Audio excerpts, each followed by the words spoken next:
Aquí nos vemos.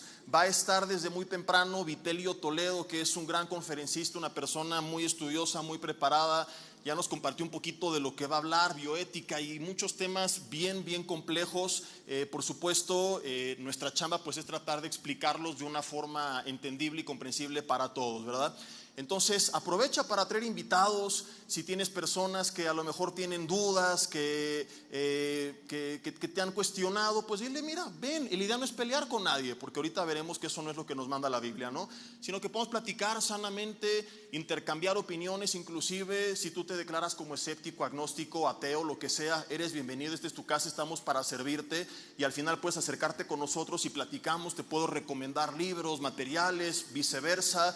Y estamos totalmente abiertos a un intercambio de opiniones. Y la idea de esto, como lo veremos en el mensaje, es, ya me he cambiado algo aquí en el audio, pues que quienes ya creemos podamos prepararnos más para responder a los cuestionamientos que nos hacen, y que quienes no creen y tienen dudas pues se les puedan responder. Entonces mañana desde las 11 de la mañana, ahora no es 11 para que llegues 11:30, somos bien puntuales, a las 11 en punto empezamos, ¿verdad? No apliques la clásica que aplicamos aquí en México de que 11 pues a las 12 empieza, ¿no? A las 11:20 ya está la primer conferencia. Y después de ahí tendremos un receso para ir a comer de 2 a 4 de la tarde. Si tú quieres quedarte a comer, aquí abajo en el primer nivel de estacionamiento tendremos pues la cafetería habilitada y puedes bajar y así pues no perder tanto tiempo. Si quieres irte aquí cerca lo puedes hacer, y estaremos regresando nuevamente a las 4 de la tarde y de ahí en adelante de 4 de la tarde hasta las 9 de la noche. ¿Cómo la ven? Es el programa que tenemos para el día de mañana. Ahora, antes de pasar al mensaje, algunas recomendaciones de material. Hay personas que a lo mejor es mucha información en poco tiempo y prefieren irlo leyendo, irlo digiriendo. Ya no tengo otro aviso pendiente. Entonces les vamos a ir recomendando a lo largo de este evento algunos materiales que pueden ustedes buscar aquí afuera en la mesa de la librería. Y les quiero recomendar 3 libros de un biólogo español que se llama Antonio Cruz. Y esto es bien importante porque hay personas que dicen, ay sí, ¿quién te enseñó eso? Tu pastor. Evidentemente no somos biólogos, físicos, ni químicos, ni nada por el estilo, y lo que hacemos nosotros es explicar lo que ellos explican y tratar de explicarlo de una forma comprensible para todos. Pero si tú quieres un lenguaje un poco más técnico, ¿verdad? Que profundice más en algunos temas, este hombre que es un doctor en biología, pues bueno, ha escrito muchos libros y entre ellos tenemos 3. Uno que se llama Adiós por el ADN. Pregunta, ¿qué propone el diseño inteligente? Yo mañana estaré compartiendo un poco en la tarde acerca de esto, de cómo, pues bueno, el ADN descarta por completo la teoría de la evolución, porque para ver una evolución física, primero en las partes externas, primero tuvo que haber una evolución en el ADN que da las órdenes al cuerpo para que funcione de la forma que lo hace. Y este libro es buenísimo al respecto. Hay otro que se llama Introducción a la Apologética Cristiana, la evidencia de Dios, con un lenguaje un poco más comprensible, evidencia, fe y ciencia, y otro más que se llama Dios, ciencia y conciencia. Y pregunta, ¿quién tiene razón, Dawkins o Pablo? Está interesantísimo. Y les queremos recomendar también a un autor que de hecho era ateo, una persona muy preparada, se declaraba como ateo. Y muchas veces la gente dice, no, ay, es que porque naciste en cuna cristiana y cosas por el estilo, pero él vino a Cristo a través de empezar a estudiar temas como estos. Él de hecho, cuando su esposa se vuelve al cristianismo, empieza a cuestionar e investigar el cristianismo. Hay muchos que les ha pasado esto, que dicen, ¿en qué locura se fue a meter mi mujer? Y quiso investigar y resulta que la evidencia de su descubrimiento no lo apartó de Dios, sino que lo acercó. Le entregó su vida a Cristo y ahora paradójicamente escribe a favor del Dios que algún día atacó. Qué buen sentido tiene el Señor, ¿verdad? Sentido del humor. Él se llama Lee Strobel y tenemos 3 libros de él. El caso del creador. Este es buenísimo porque entrevista a pura eminencia. Si tú crees que la ciencia y la fe están peleadas y que solamente los ignorantes creen en Dios, estás equivocadísimo. Simplemente en cada capítulo, que son como 15, él entrevista a 15 personas distintas, todos especialistas en el tema, y dedica un par de páginas en cada capítulo solamente a la presentación de estos hombres, con 3 doctorados, 2 maestrías. Y dices, bueno, desde que nacieron estos hombres empezaron a estudiar, o cómo le hacen, ¿verdad? Y lo mejor es que Lee Strobel lo explica de una forma muy sencilla de entender para todos. Estos libros ahí sí, tengas tú cierta especialidad o no, lo vas a entender sí o sí. El caso del creador trata las últimas evidencias de los últimos años que de acuerdo a la ciencia apuntan hacia un creador. El caso del Jesús verdadero no es el tema del Congreso, pero bueno, viene Semana Santa y responde a los ataques en contra de Jesús, que si se casó con María Magdalena, que le iba al Toluca y herejías por el estilo, ¿verdad? Si hubiera habido en nuestra época, por supuesto que le iría a la América y eso es indiscutible. Y el caso de Cristo, evidencias científicas de su vida, muerte y resurrección. Y por último, antes de pasar al mensaje, hay un libro muy pequeñito y muy económico de Josh McDowell, mismo caso de Lee Strobel, pero él no investigó de la fe para convencer a su esposa, sino a sus amigos en la universidad. Él era ateo, empieza a estudiar cómo se escribe la Biblia, etcétera, y él confiesa en su testimonio que un día cae de rodillas y dice: Dios, todos estos estudios y descubrimientos que yo emprendí con la intención de desacreditarte, cada vez te confirman más. No me han mostrado que no existes, sino que eres real. Perdóname. Le entrega su vida y es de los hombres a nivel mundial más usados por Dios para defender la fe. Me gusta de él que no solo dice qué, sino explica el por qué. No apela al fanatismo, sino que se basa en la razón, como también lo veremos en la introducción del mensaje. Y este librito se llama Más que un carpintero: evidencias históricas de la vida, muerte y resurrección de Jesús. Si alguno de ellos se termina, si no lo encuentras, no te preocupes, que te anoten, haces el pedido y dentro de 8 días aquí lo tienes en tus manos. Y bueno, ahora sí, vamos a nuestro mensaje. Si tú vienes por primera vez, tienes dudas, no eres creyente, como ya te dije, eres bienvenido. Esperemos que pues este tiempo pueda ser de edificación mutua, ¿verdad? Y que dudas puedan ser aclaradas. Y lo peor que puede pasar es que no suceda nada, pero ¿qué tal que Dios es real y que tiene algo que decirte? Mira, si Dios no existe, nosotros no hemos perdido nada, pero si existe, de lo que te estás perdiendo. Entonces, dedica estos 2 días y qué tal que por ahí Él te sorprende. Yo quisiera preguntar antes de iniciar, ahorita me surgió esta duda: ¿alguno de ustedes algún día se declaró ateo, agnóstico y de repente por alguna experiencia personal o algo por el estilo cambiaste tu cosmovisión y ahora te declaras como creyente en Dios? Levanten la mano. ¿Hay algunas personas? Wow, gracias a Dios por sus testimonios, ¿verdad? Qué alegría saber cómo Él, y creo que es un ejemplo para todos los demás, pues todavía quebranta corazones y la palabra dice que las armas de nuestra milicia no son carnales, sino justamente poderosas en Dios, y que derriban fortalezas y todo argumento que se levanta en contra del conocimiento y lleva cautivo todo pensamiento a la obediencia a Cristo. Entonces, pues si tú no eres creyente, pon atención al mensaje. Si eres creyente, antes de entrar al mensaje, vamos a pedir al Dios en el cual creemos que Él nos guíe. Quizás si tú vienes por primera vez es un poco raro, ¿verdad? ¿Y estos por qué oran antes de la conferencia? Bueno, nosotros que creemos en Dios nos gusta pedir a Él que nos dirija. Así que pues este minuto que dura la oración, ahí si quieres checa tu WhatsApp y después pon atención, ¿verdad? Y dile conmigo, o acompáñanos también, y dile conmigo: Dios, te pido que tú hables a mi vida en esta hora, que nos des entendimiento y dirección. Si tú tienes dudas, dile: Dios, si tú existes y estás por ahí, revélate a mi vida, habla. Más allá de toda la evidencia que me puedas enseñar, si tu Espíritu Santo es una persona real que está en este mundo, como lo dice la Biblia, ese libro del que me han hablado los cristianos, yo no quiero perderme de esa experiencia, así que tócame en estos días. Pedimos que tu presencia, Señor, manifiesta, sea tomando control absoluto y total de este tiempo, y que esta enseñanza pueda bendecir nuestras vidas. Quita todo estorbo, toda distracción, toda barrera del medio, y a pesar de lo complejo de cada tema, te pedimos que tú nos guíes. En el nombre de Jesús, amén. Y bueno, inicio con mi cronómetro para que tome nota los de media. Todo lo demás de avisos estaba en el programa, porque luego apenas empiezo a hablar me dicen que ya me quedan 10 minutos. Entonces apenas vamos ahora sí a nuestro mensaje. Y he titulado yo a esta, que será la primera de 3 participaciones que tendré durante el Congreso: Dios revelado a través de su creación, primera parte. Dios revelado a través de su creación. Primera parte, estaremos viendo temas interesantísimos en cada uno de todos estos mensajes. Y quiero comenzar con esto, y antes de ir de lleno a estas evidencias, hay algunas cosas que yo quisiera aclarar, algunas preguntas que quisiera responder. Y con lo que quiero comenzar es con esto. Hay muchos ateos que nos han señalado a nosotros como creyentes de fanáticos, y tengo que reconocer humildemente que en muchas de las ocasiones lo hacen con justa razón. Muchas veces somos señalados como fanáticos y, repito, en muchas ocasiones tienen razón. ¿Por qué? Porque la definición de la palabra fanático es aquel que está entusiasmado ciegamente con algo.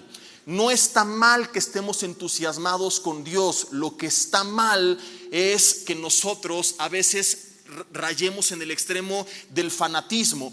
No es correcto que nosotros caminemos ciegamente y que cuando alguien empieza a cuestionar nuestra fe, ya sea con mala leche o porque está sinceramente interesado en saber cuál es tu posición, lo que hacemos muchas veces pues es satanizarlo, ¿verdad? Te vas a ir al infierno por pagano, pecador, incrédulo, aleluya, ¿verdad? Y nos hemos atrevido a veces pues hasta insinuar que tenemos que creer en Dios, y esta es la forma en que lo explicamos: por fe, como si la fe se tratara de decidir creer en algo o en alguien que no sabe si existe, si está ahí, pero como un volado dijiste, esta es la decisión que voy a tomar, porque a fin de cuentas, como muchos erróneamente dicen, la fe es ciega. Yo no sé quién dijo esto, no entiendo por qué lo repitieron y de dónde nosotros creímos que esto era correcto, porque no es la definición que la Biblia da acerca de nuestra fe. Yo no sé de qué fe estén hablando cuando mencionan que la fe es ciega, pero la palabra fe, que en la Biblia, en el Nuevo Testamento, viene del griego pistis, que significa confianza o convicción. En este caso, la confianza que tenemos en Dios, la convicción que tenemos de su existencia, en ningún momento se insinúa que sea una fe ciega. De hecho, es todo lo contrario. Porque aún el padre de la fe, Abraham, fue llamado por Dios a dejar su tierra y su parentela, hasta la suegra. Por eso obedeció al instante, dijo: yo me voy, ¿verdad?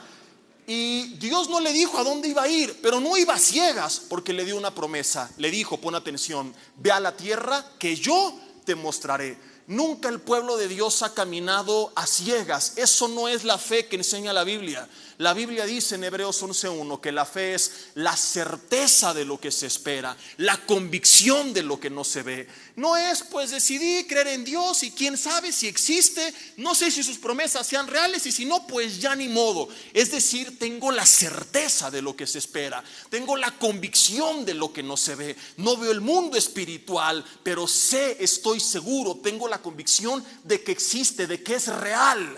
Y cuando alguien cuestiona nuestra fe, la Biblia nos manda que demos respuesta a sus preguntas. Y no una respuesta fanática, no un pues tienes que creer. ¿Por qué? Porque sí. Porque, querido amigo, me refiero ahorita a aquellos que ya creemos, mucha gente te va a cuestionar. Si tienes hijos, prepárate, porque algún día te van a cuestionar. Y no van a hacer preguntas como: ¿Jesús en verdad existió o es un invento de Roma? ¿Qué hay de aquellos que dicen que es un robo de religiones esotéricas más antiguas que ya hablaban de salvadores crucificados y resucitados a los 3 días? De eso hablaremos ahora en Semana Santa.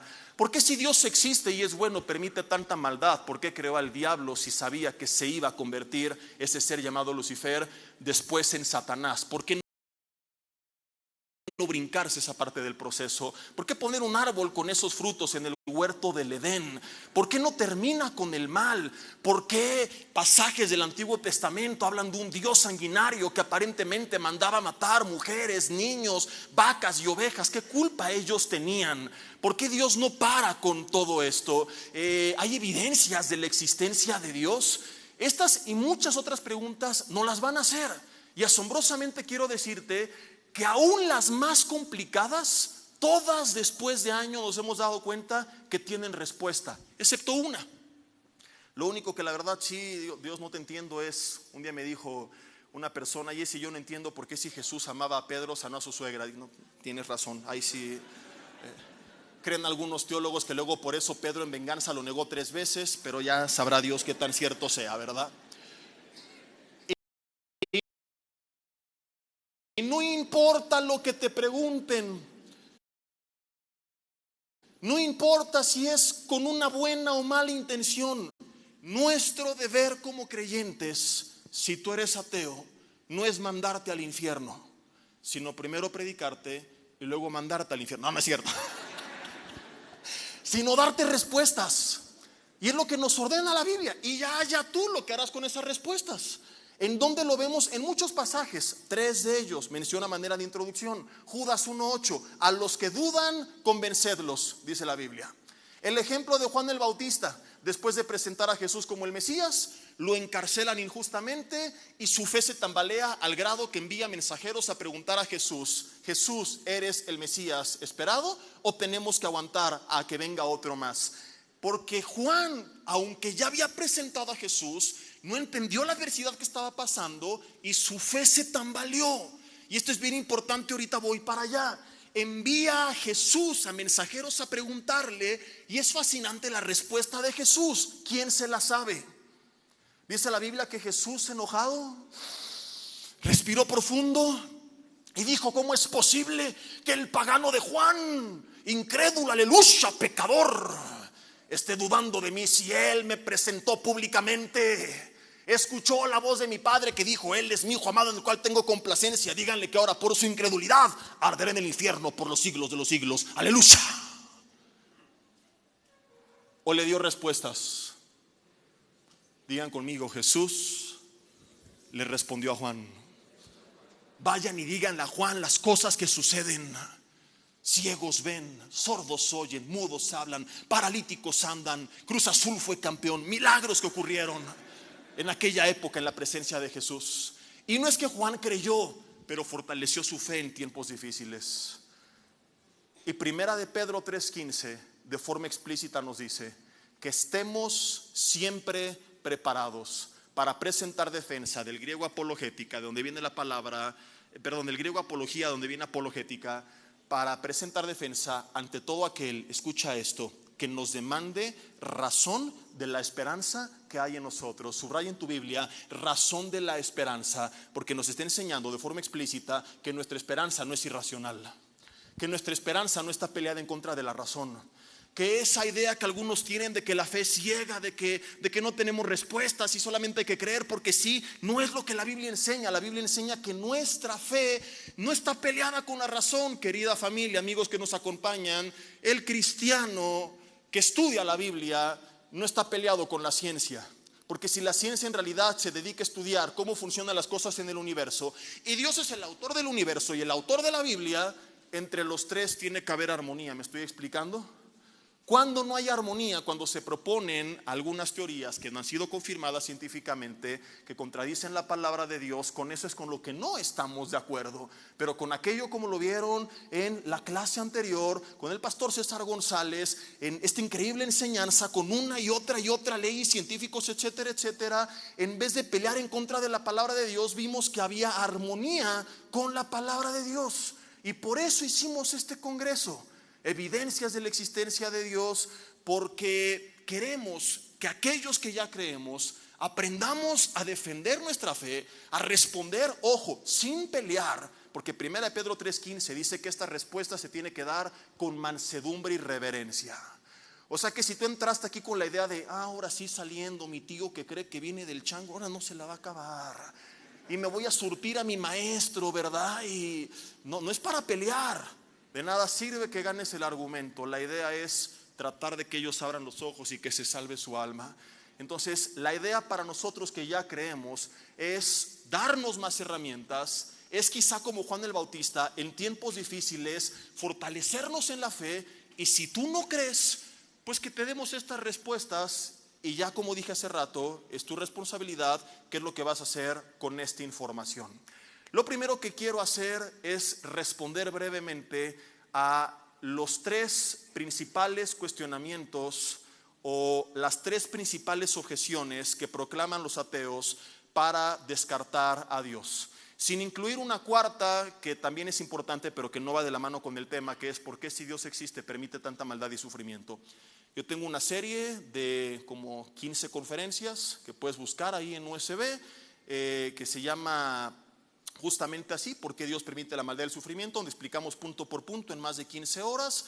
Todo esto sin caer en el fanatismo, dando respuestas bíblicas, pero racionales. Entonces, no la respondo hoy porque no tiene que ver con el tema del Congreso. Me estoy enfocando únicamente aquello que está relacionado con la ciencia. El primer punto, o la primera objeción es: no puedo creer en lo que no veo. Si no es tangible, no existe. La segunda objeción es: Dios es un invento de la mente humana.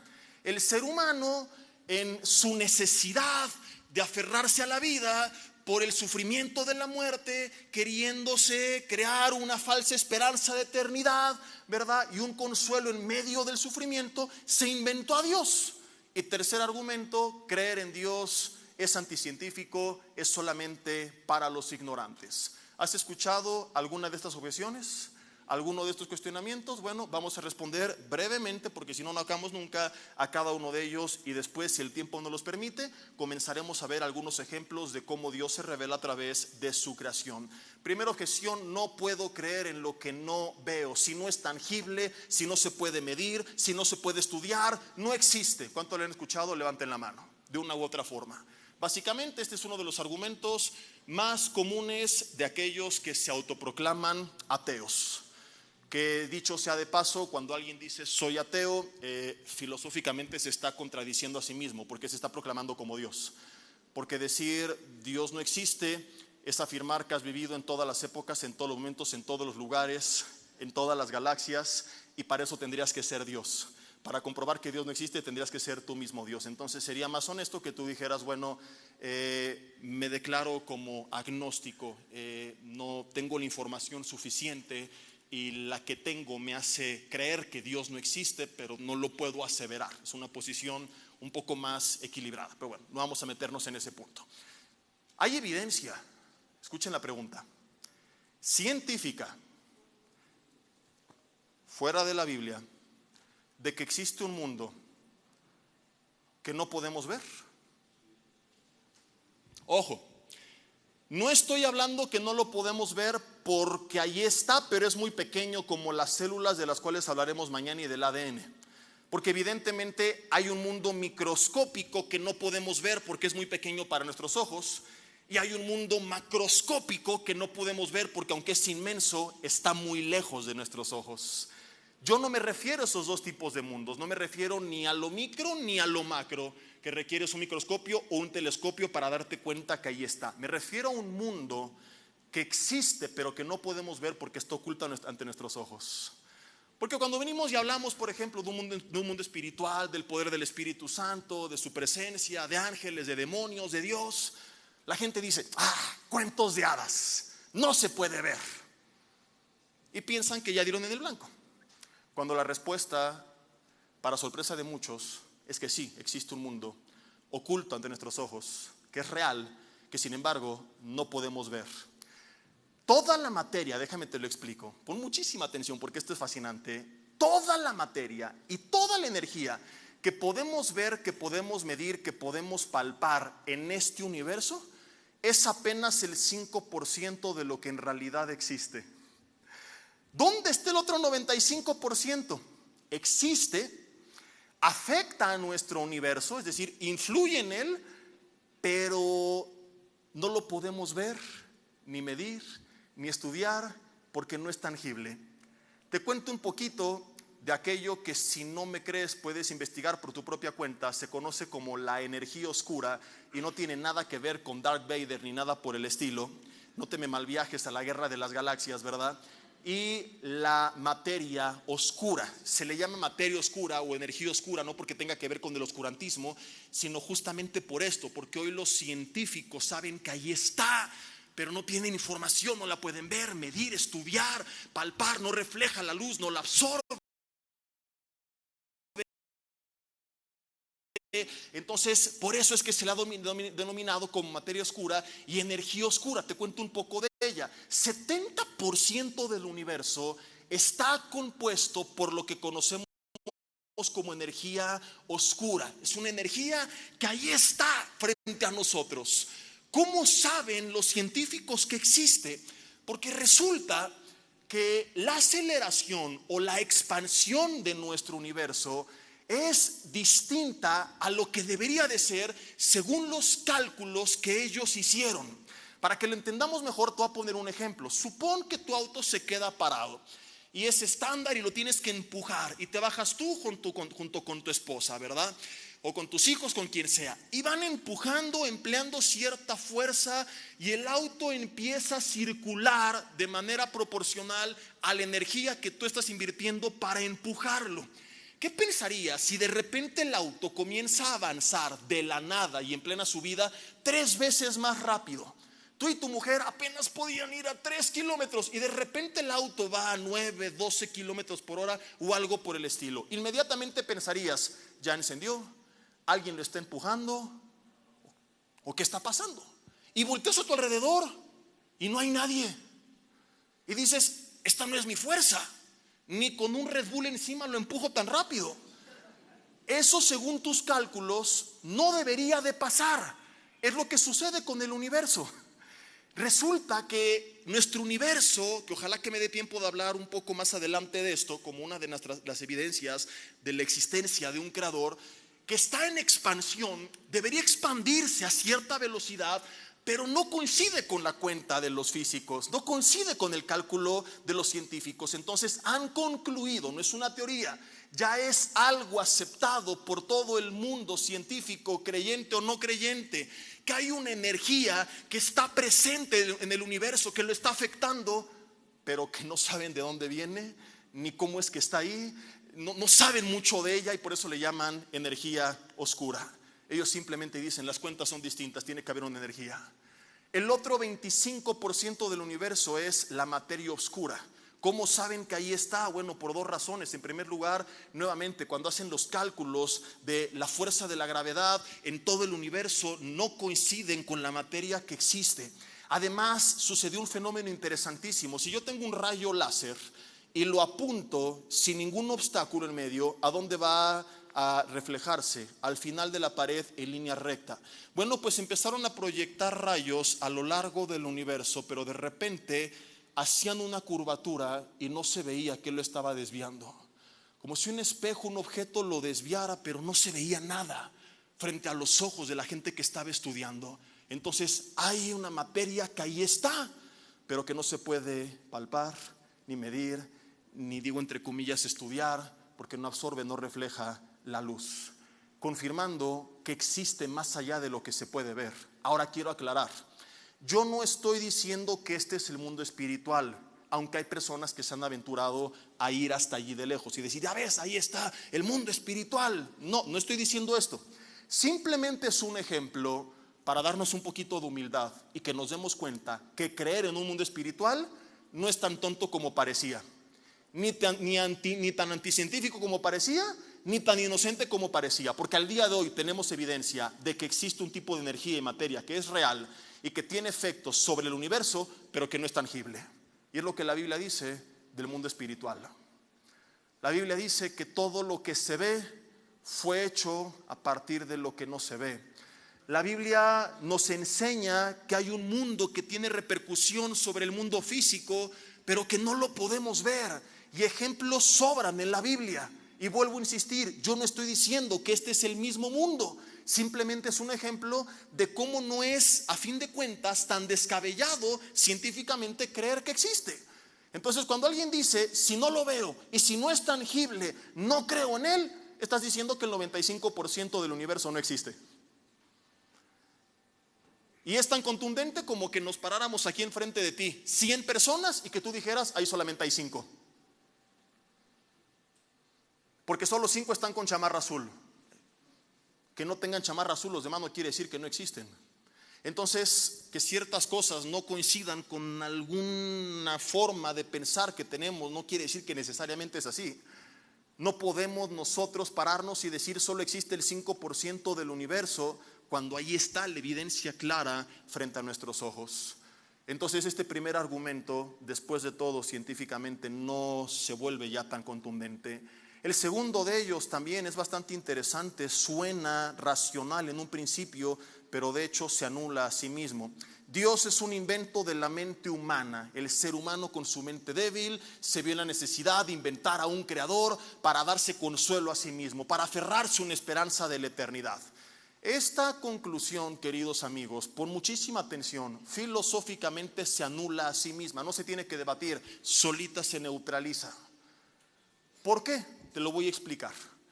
Porque si en verdad el Dios de la Biblia, el Dios que nos predica la Biblia, que creemos nosotros que es el único y verdadero, fuera un invento de la mente humana, no sería entonces el Dios que describe la Biblia. Si el ser humano hubiera inventado su propio Dios y lo hubiera plasmado en este libro nos hablaría de un Dios completamente distinto. Porque si este Dios surge del pensamiento humano, este libro reflejaría al Dios que materializó en unas páginas con tinta y papel la mente humana. ¿Me explico?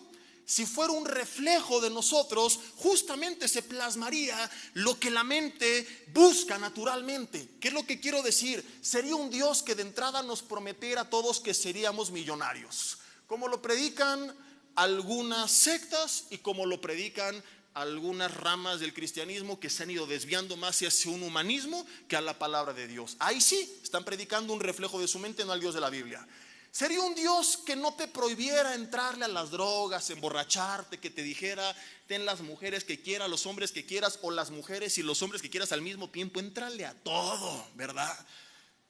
Sería un Dios que buscara elevarnos a nosotros, que nos prometiera poder y que nos prometiera todo aquello que está en la mente del ser humano, porque esto es lo que por naturaleza hay en su corazón. Me pregunto, ¿cómo la mente humana plasma un reflejo de un Dios que va totalmente en contra de lo que por naturaleza hay en nuestro corazón? ¿Cómo de repente inventamos un Dios que nos manda a humillarnos, que nos manda a servirle, que nos manda a no ser avaros, que nos manda a vivir en santidad, que nos manda a negarnos a nosotros mismos, que nos manda a no poner nuestra mirada en las cosas materiales? ¿Esto es lo que hay por naturaleza en la mente del ser humano? Si la respuesta es no, entonces pregunto, ¿cómo pudo el ser humano inventar esa clase de Dios? Te lo explico con otro ejemplo. Lo estaré haciendo a lo largo del Congreso, tratar de explicar cosas a lo mejor un poco complejas de la forma más sencilla posible y luego ilustrarlas con algún ejemplo para hacerlo no de forma exacta, pero sí acercarnos más a la realidad. Imagínate que hay una pareja que no puede tener hijos, lleva años intentándolo, no lo han logrado. En una plática te dicen, es que como yo quisiera tener un hijo, por decir algo irrelevante, solamente a manera de ilustración. Un hijo que tomara pura Coca-Cola, que le encantaran las papas Sabritas, que fuera muy varonil y que le fuera a la América. Por supuesto, si es varonil, así tiene que ser, ¿verdad? Si un día esa pareja llega contigo y sin fotos ni videos de ese hijo te empieza a contar de su existencia y te dice, oye, ¿qué crees? Que ya tuve a mi hijo, ya tiene 15 años, tenías 15 años que no lo veías. ¿Y qué crees? Que toma Coca-Cola, que come Sabritas, es bien varonil y le va a la América. Dirías, oye, a ver, enséñame fotos de ese hijo. No, es que, y te sigue contando de él, conforme a lo que hace 15 años te habló que soñaba de ese hijo. Bien, tú podrías pensar, esta persona enloqueció y como mecanismo de defensa, su mente se inventó a un hijo para no enfrentar la realidad. Y su mente concibió al hijo que él tanto anhelaba. ¿Estamos de acuerdo? Pero si de repente te dice, ¿qué crees? Que tengo un hijo y toma Pepsi, le encantan las papas Barcel, es gay y le va a las Chivas. No se crean, es broma nada más, ¿eh? ¿Alguien de aquí le va a las Chivas? Levante la mano. Gloria a Dios por tanto endemoniado que nos acompaña. Al final oraremos aquí, también habrá liberación, ¿verdad? Tú no puedes filosóficamente decir, estás describiendo a un invento, un reflejo de tu mente, porque su descripción va en contra totalmente, va opuesto a lo que su mente anhelaba. Ellos anhelaban algo totalmente distinto. Es lo mismo con Dios. Si el Dios de la Biblia fuera el reflejo de la mente humana, no sería esta clase de Dios. De modo que este argumento, a la luz de la Biblia, no puede ser tomado en cuenta. Es filosóficamente contradictorio. El tercer argumento o la tercera, ¿cómo le llamamos? Es la tercera objeción creer en Dios es anticientífico. Solamente la gente ignorante cree en Dios. Creo que con el mensaje del pastor César se comenzó a aclarar mucho de esto, porque nos habló de varios científicos, eminencias en su área, ¿verdad? Pioneros en su campo, y ellos eran creyentes. De hecho, las primeras y muchas de las más reconocidas universidades en todo el mundo, adivina por quién fueron fundadas. Por los cristianos. ¿Sabes quiénes fueron los primeros interesados en que la gente supiera leer y escribir? Los cristianos, para que leyeran la Biblia y no se lo chamaquearan con la bola de herejías que les predicaban. Entonces, eso de que es para gente ignorante no es cierto. Que haya gente ignorante cristiana no quiere decir que en todos los casos es así, porque también hay gente ignorante atea. Entonces, de los dos lados hay de todo. Tanto hay cristianos fanáticos que creen porque así les lavaron el coco y nunca han profundizado más en las raíces de su fe, como también hay ateos. ¿Y de dónde sacas tú tu información? De un blog que se llama odioaloscristianos.com. Pero los primeros y preparados y hombres de Dios cristianos de hace siglos estaban interesados que la gente aprendiera. Ellos le enseñaron a leer, escribir, dijeron: tenemos que crear universidades. Los pioneros más grandes de la ciencia creían en Dios, muchos de ellos en la Biblia.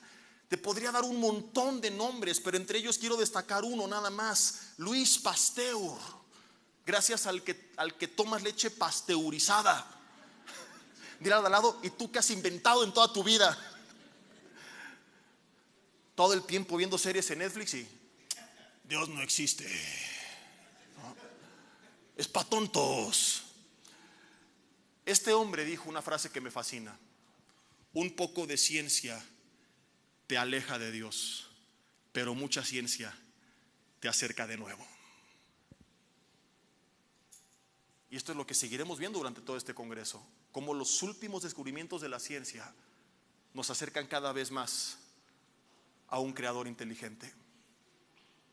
Actualmente hay muchos científicos, como hace rato te dije, y los podrás ver ahí en los libros. Y cuando lees una ojeada a las personas que entrevista Lee Strobel, ahí vas a ver qué haces con este argumento, ¿verdad?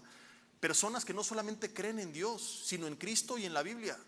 Y no solamente esto, sino que esto es increíble. Fíjate, no anden de chismosos ahí: ¿a dónde ve el pastor? ¿Verdad? Muchos de ellos, esto me fascina, comenzaron a creer a raíz de sus investigaciones. Es decir, eran ateos que empezaron a estudiar su campo y que su campo no los alejó de Dios, sino que los acercó a Dios. Porque mientras más nosotros observamos la creación, más Dios se hace presente. Y esto es lo que Pablo dijo. Y ahora sí quiero que abramos nuestra Biblia en Romanos 1, versículo 18. Sí nos va a dar tiempo de ver algo.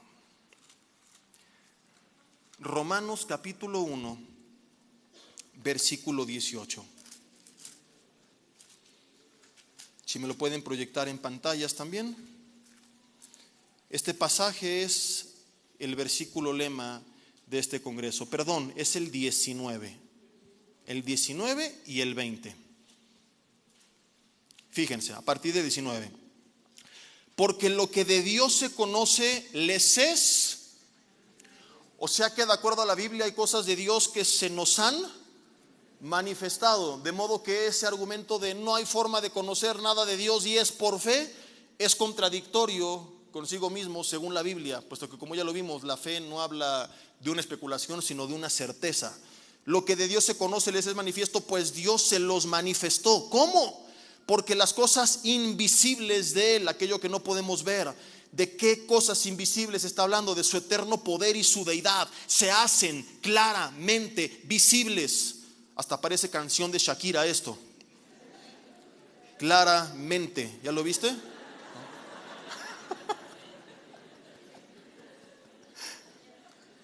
Si vienes con alguien que no cree, dile: y perdón que te salpique.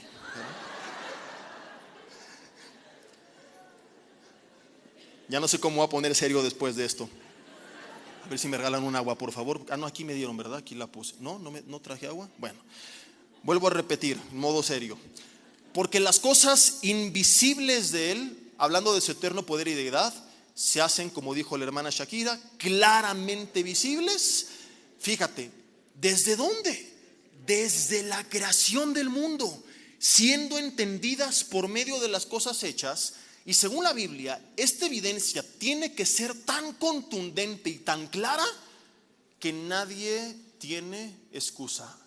De ahí que concluye que habiendo conocido a Dios, muchos no le glorificaron como a Dios, ni le dieron gracias, sino que se envanecieron en sus razonamientos, y su necio corazón fue entenebrecido, profesando ser sabios. Qué tragedia, se hicieron necios. Vamos a ver algunos ejemplos de esta verdad. Cómo Dios se nos manifiesta a través de la creación. Cómo podemos conocer a Dios a través de observar la creación. Ya vieron algo hace rato, vamos a seguir viendo hoy y vamos a seguir viendo mañana, así que no se lo pierdan. Pero antes que nada vamos a patrocinar Kirkland, el agua que toman los pastores. Hoy no hubo presupuesto porque cuando lo hay es Bonafont.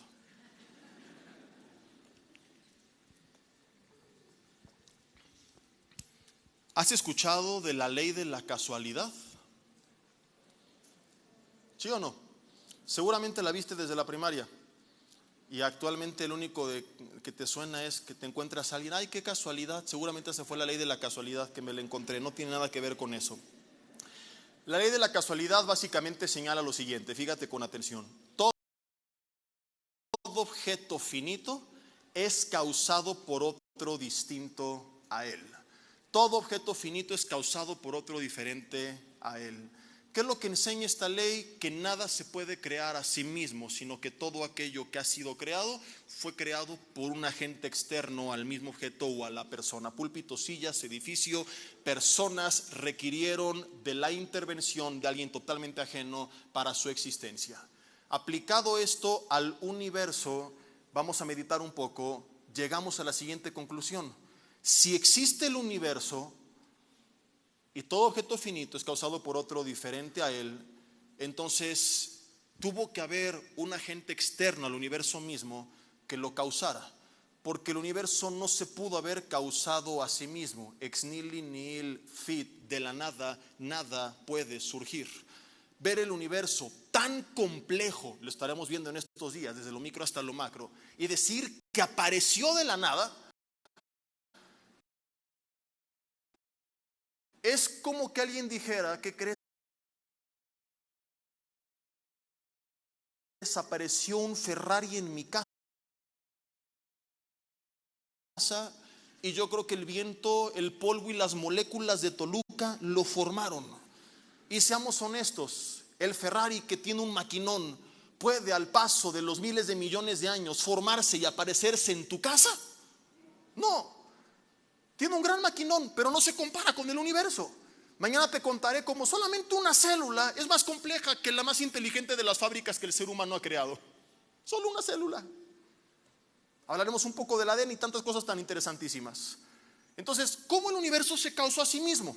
Sé lo que algunos están argumentando, hasta a lo mejor se están enojando. El pastor está aquí manipulando la información y no está dando la respuesta. La respuesta que muchos dan es que el universo es eterno. Como están de acuerdo en esta ley, porque no es una teoría, es una ley, dicen: ok, el universo no pudo tener un comienzo, porque si aceptamos eso, tendríamos que aceptar que tuvo que haber un agente externo al universo mismo que lo creara. Entonces siempre ha existido. Pero la misma ciencia contradice esta versión. Entonces algunos empiezan con nuevas teorías. No, pues surgió de un hoyo negro. ¿Y de dónde salió el hoyo negro? No, pues luego van a descubrir un hoyo blanco. ¿Y de ahí? ¿Y de dónde salió el blanco? Pues de uno con bandera de colores, porque era gay. ¿Y de ahí? ¿Y de dónde salió? Y así hablaban grandes científicos de la antigüedad de cualquier argumento que podamos presentar, ilustrándolo con una cadena de eslabones que tiene que iniciar de algo, no puede sostenerse de la nada. Y la pregunta es: ¿dónde se originó ese algo? ¿De dónde vienen las cadenas que tú quieras de eslabones? Llámale hoyo negro, multiverso, Big Bang, la que sea. ¿Dónde comenzó todo? Es por eso que gran parte del mundo ateo sostiene el universo siempre ha existido. Pero la ciencia nos dice otra cosa. La ciencia hoy nos ha enseñado que el universo está en expansión. Si el universo está en expansión, ¿qué significa? Que tuvo un momento donde todo comenzó.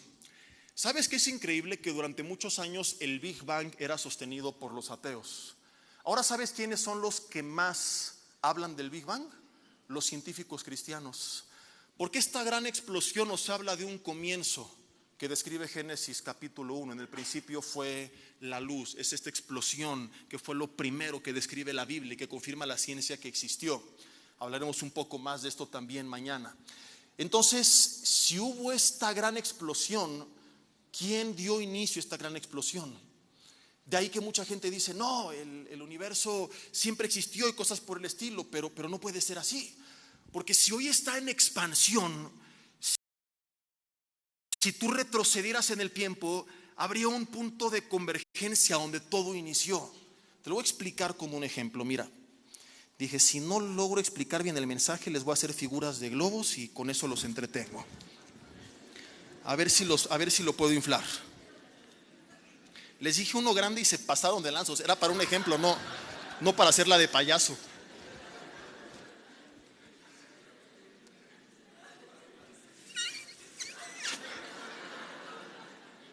Lo bueno es que el micrófono no alcanzó a replicar hasta allá el sonido, pero se los voy a acercar nada más para fortalecer su chisme interior allá atrás.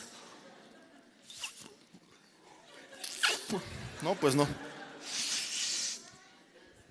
Ahí va. Este no, este es un universo que nunca se desarrolló. Lo vamos a descartar. A ver cómo nos va con este.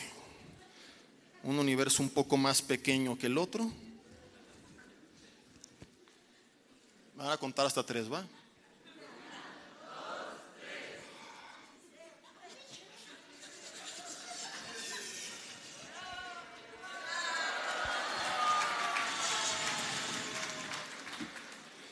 El universo así se está expandiendo, imagínalo, todas las galaxias, planetas, estrellas, etcétera.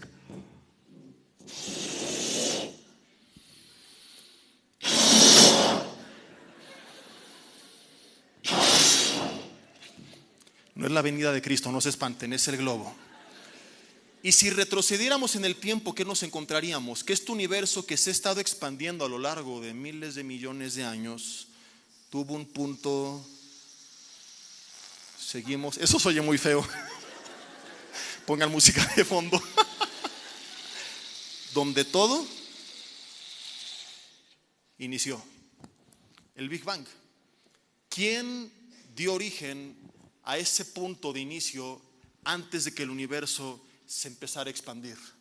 Querida familia, queridos amigos, lo que nosotros creemos, que quien dio inicio a esta expansión del universo es el Dios de la Biblia, nuestro creador, que no estamos aquí por casualidad, sino por un propósito, y que en el principio Él creó los cielos y la tierra, que Génesis 1 después de todo no es tan descabellado de acuerdo a la ciencia. Además de esto, hay algo bien interesante, y es que si el universo en realidad fuera eterno, de acuerdo a la ley de la entropía, de la cual hace rato aprendieron un poco, tendríamos dos problemas. Número uno, que a lo largo de tantos años ya no existiría nada. Tanta entropía, o más bien dicho, la entropía presente a lo largo de la eternidad en un universo hipotéticamente eterno haría que actualmente no existiera nada. Es como si se parara un hombre de edad avanzada frente a nosotros y tú dijeras, a ver, le calculo 110, 120 máximo, así exagerado. Dijera, no, tengo 600 años. Y dices, órale, el brother Matusalén entre nosotros. ¿Quién le creería a un hombre que dice que tiene 600 años de edad? Eso sí requiere fe ciega. ¿Por qué?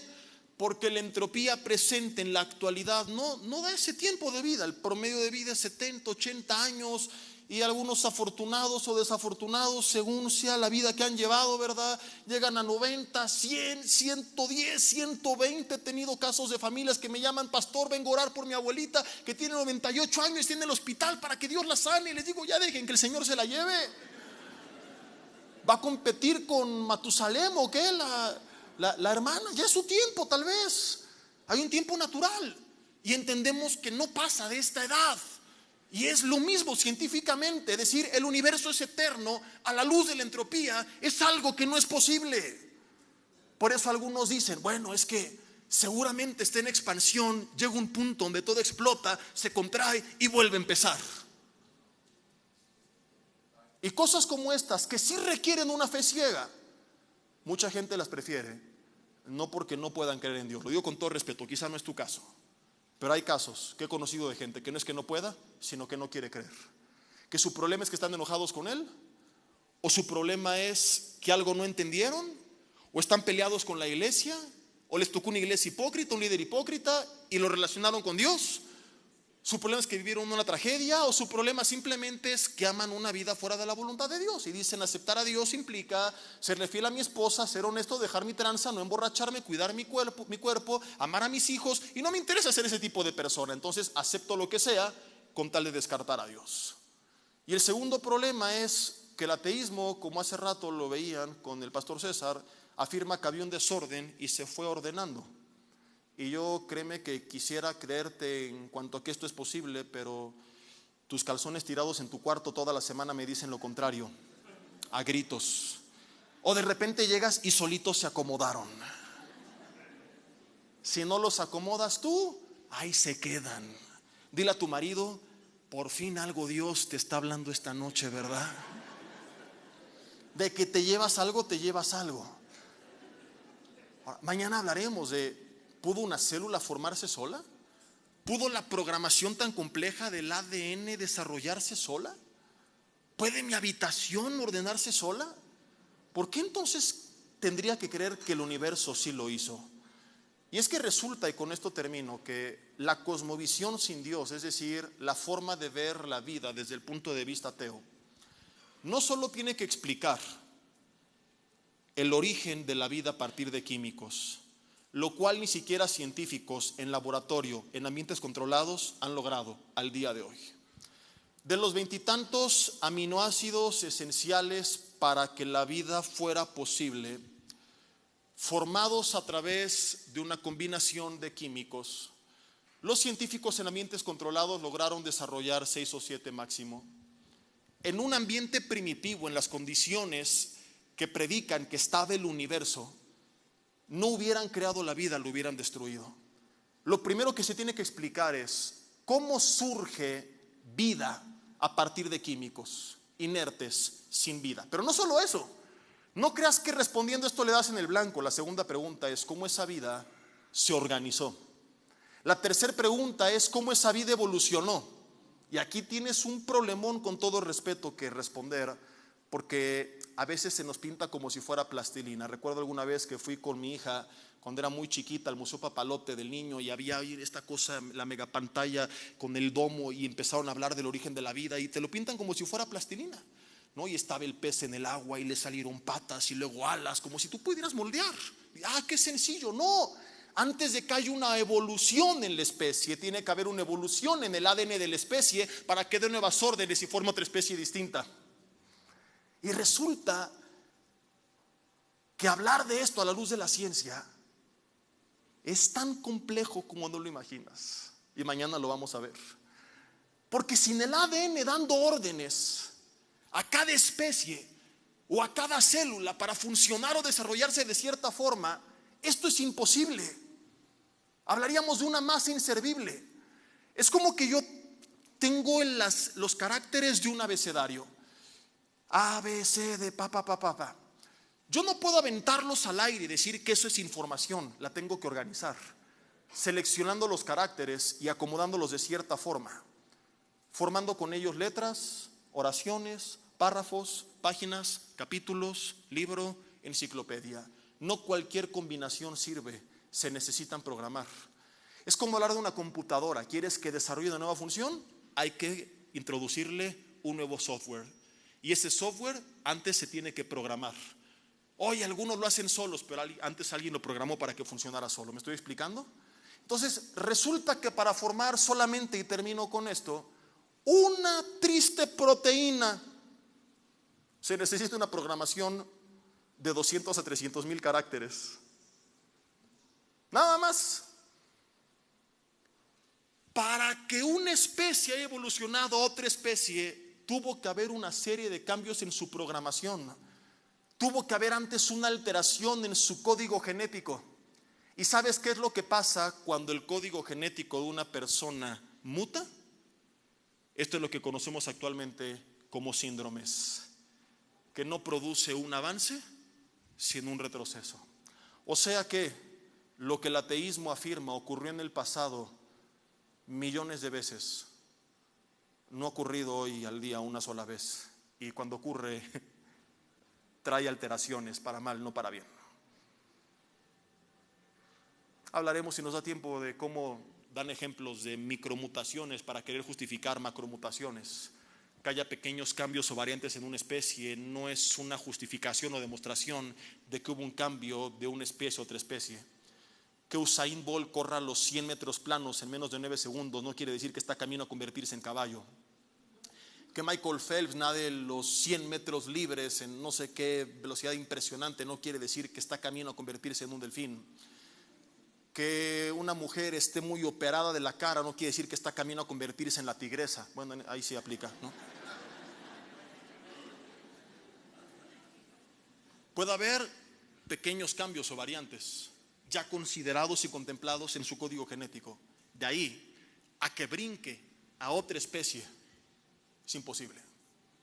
¿Qué es lo que hacen? Es muy fácil. A lo largo de miles de millones de años hubo pequeños cambios graduales y que después, ya viéndolos así a lo largo, produjeron estos saltos generacionales.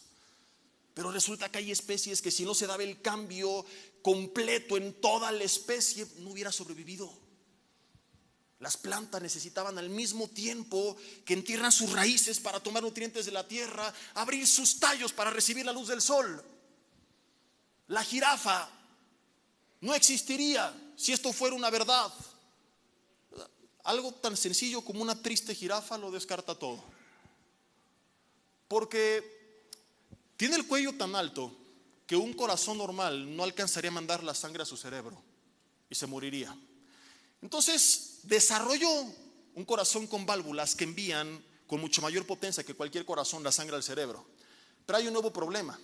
Cuando se va de recreo y se le ocurre tomar agua, imagínate ese corazón con tanta potencia, lo que provocaría mandando estos torrentes de sangre a su cerebro.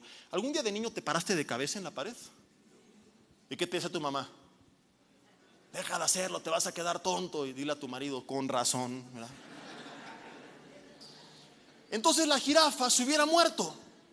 Pero resulta que tiene una forma de detectar cuando hace esto y tiene unas válvulas que al mismo tiempo que va de recreo y toma agua, detienen el bombeo para que no suceda esto con su cerebro.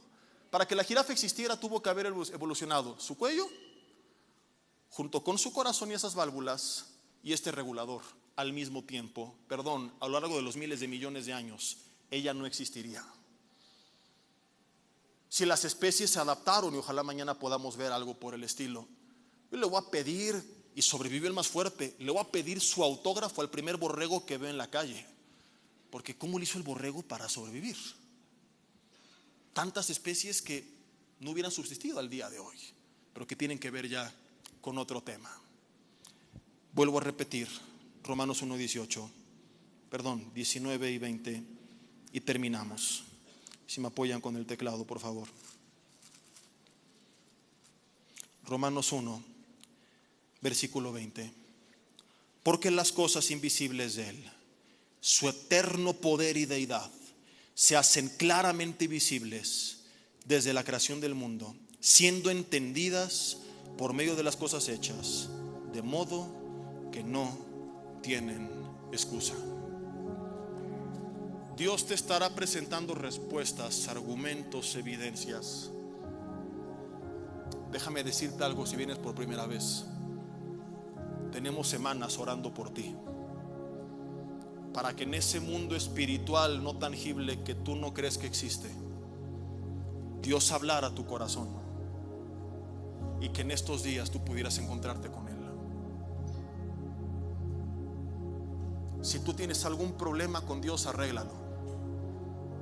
Tus dudas, tus problemas, las tragedias, las traiciones no anulan su existencia. Yo puedo no estar de acuerdo con el gobernador de una región, pero eso no quiere decir que el gobernador no exista. Y si en este caso estamos hablando del gobernador del universo, a quien me encontraré cara a cara algún día en la eternidad, creo que vale la pena encontrarme en los mejores términos. Él quiere encontrarse contigo como Salvador y no como juez.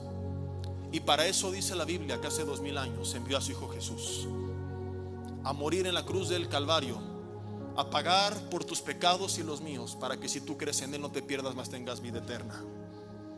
Él pagó el precio que tú y yo merecíamos para salvarnos. Habrá cosas en esta vida que nunca entenderá de Dios,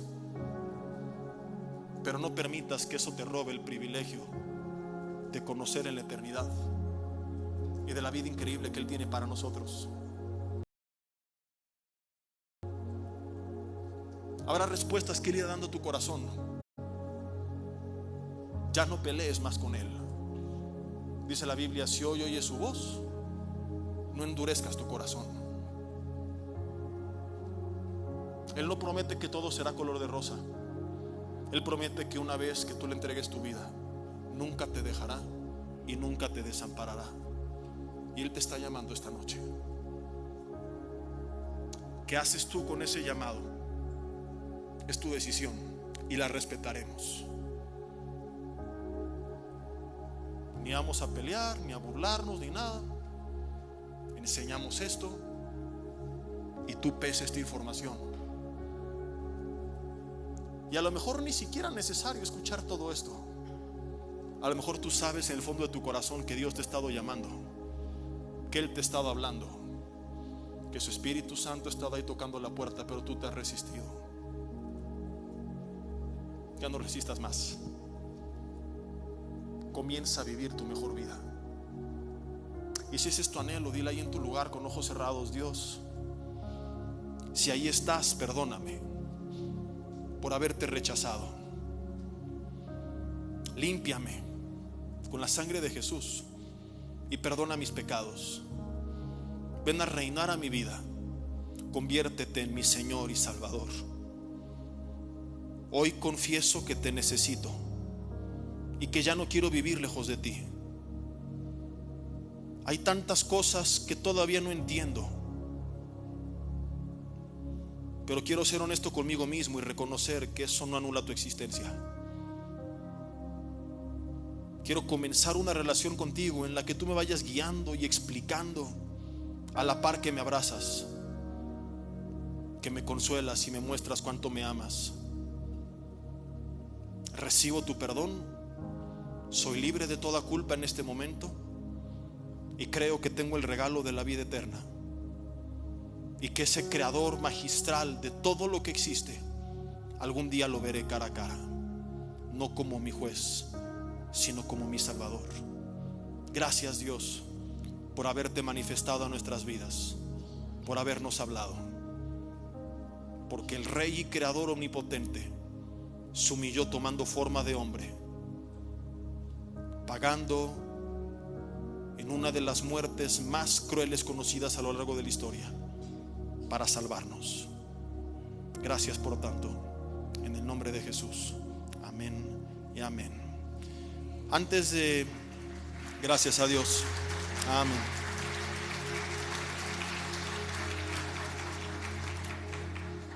Antes de lo que sigue y despedirnos, queremos hacer una pregunta.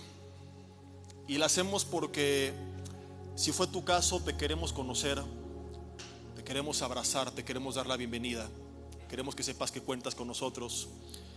Y te pediremos que al final de esta reunión, allá atrás donde están nuestros amigos y amigas con esos carteles, nos regales 5 minutos para orar por ti, para responder dudas que tengas, peticiones de oración que tengas particulares, y darte algunos consejos si después de esta reunión, de este día, tú has decidido rendirle tu vida y quieres saber cómo orar, cómo leer la Biblia, qué sigue.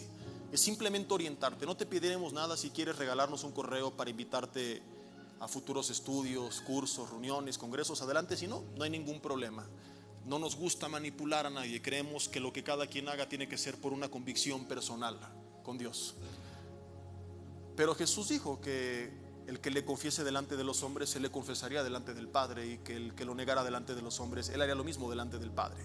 O sea, cuando alguien decide entregarle su vida a Cristo, tiene que tener el valor de reconocerle en público. Porque si en un lugar con puro creyente le da pena, imagínate allá afuera con las burlas de los que no lo son. Significaría que tu oración fue ficticia. Si tú hoy repetiste esta última oración y tú crees que fue genuina y dices, ¿sabes qué? Yo voy en serio con Dios. Tienes que entender que parte de esta nueva vida implica